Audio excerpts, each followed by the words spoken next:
choosing the new Micra. Let me take you through some of the controls of the new car. Okay, so starting inside the door of the car, got all the window controls here. This button here is for locking the controls of the other windows. This one here is for locking the doors from the outside. The mirror controls are here, and this is for your left and right mirrors. And you also have another button here to bring the mirrors in manually. So on the bottom edge of the dashboard, you'll find the bonnet release and fuel release, so for the fuel cap. This button here is for the angle of your headlights.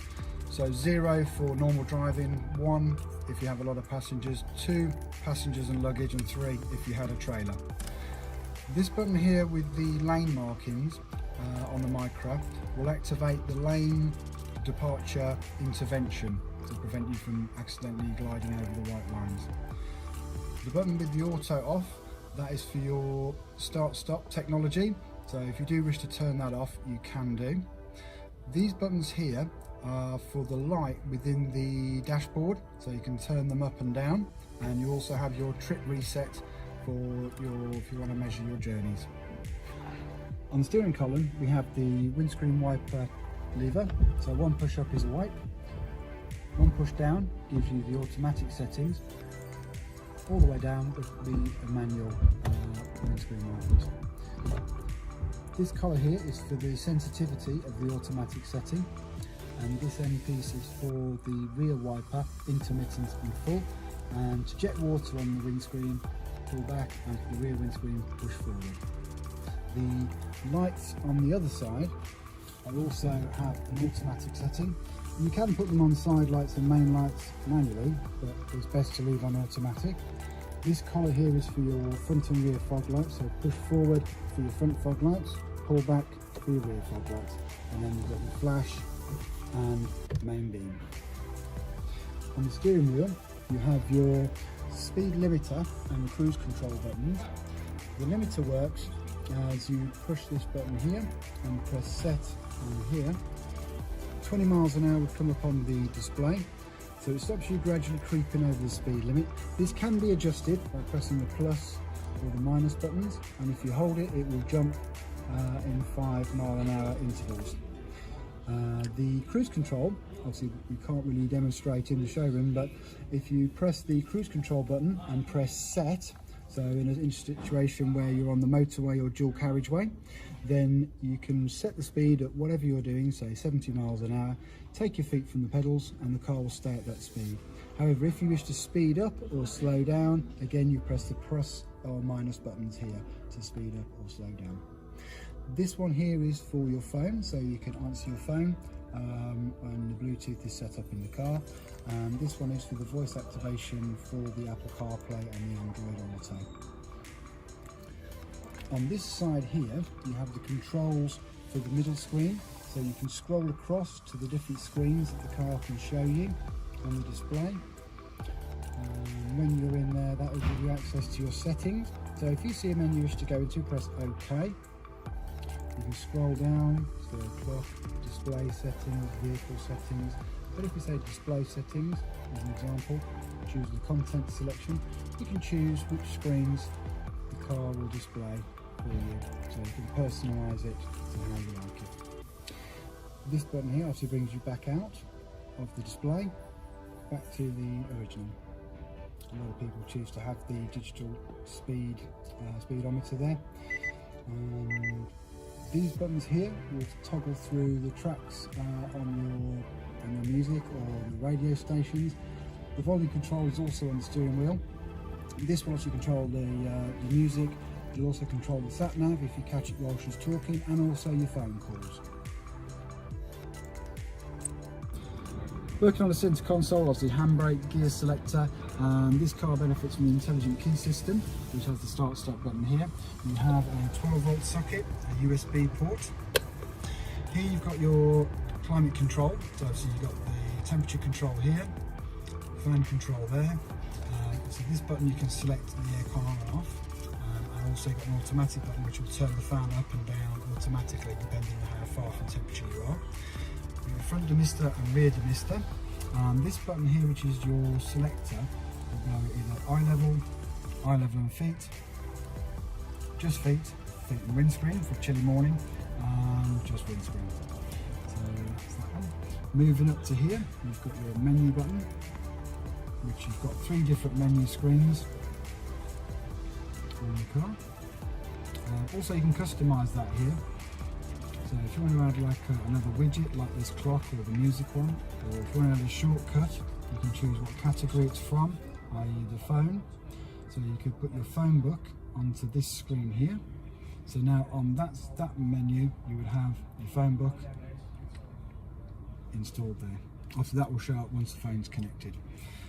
Also, you've got the phone selector information button.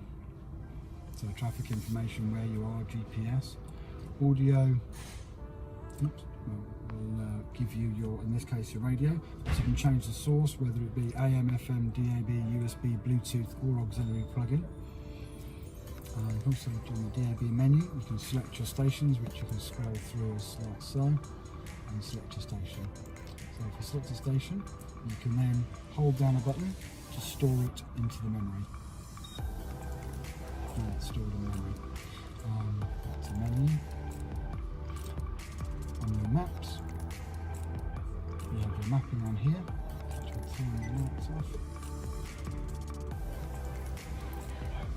You've got you can put your home address in here. So you can type in your postcode and save that. You've got your points of interest there, so you can search for different things in different categories. For example, petrol station, give you a list of the stations and you can select the one you want.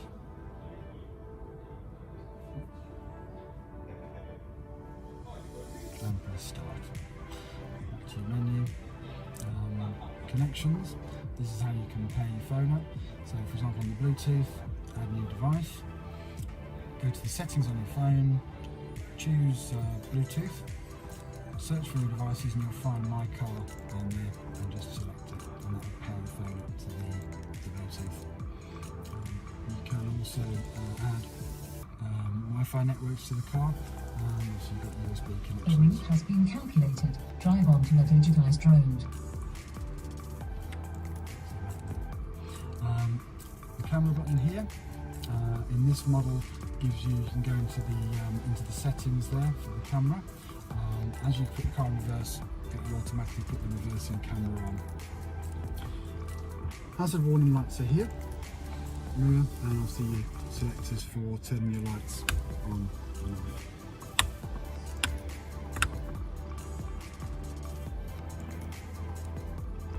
On the outside of the Micra, certain selected models have the keyless entry button here.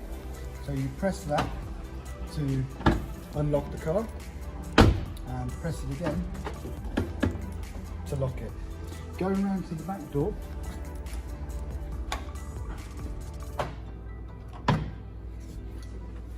you have the child lock switch here. So downward engages the child lock, so they can't activate the door from the inside. But if you don't wish to have it on, you can have it up.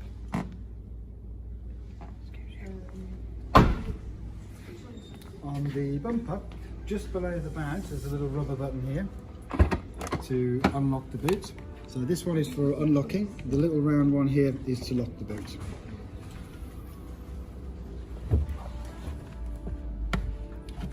In the boot you have an air compressor for if you get punctures. So all you do is take this section out here, put it in the 12-volt socket within the car, and undo the cable from here. Put that on the tyre. Press the power button to increase the pressure of the tyre. Now if you find that the tyre is going down quicker than you're pumping it up, if you remove the orange cap and place the bottle of fluid on top, then it will spray the fluid inside the tyre, which will cause a temporary seal for your tyre.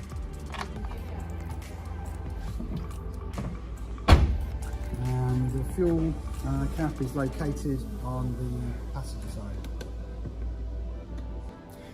On the inside of the passenger side of the car, in the glove box you'll find the book pack, which has your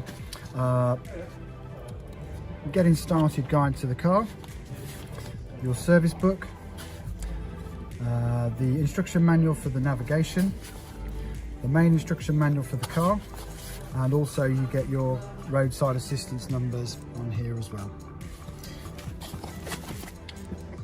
Also you have the locking wheel nut, which obviously you'll need to keep safe inside the car.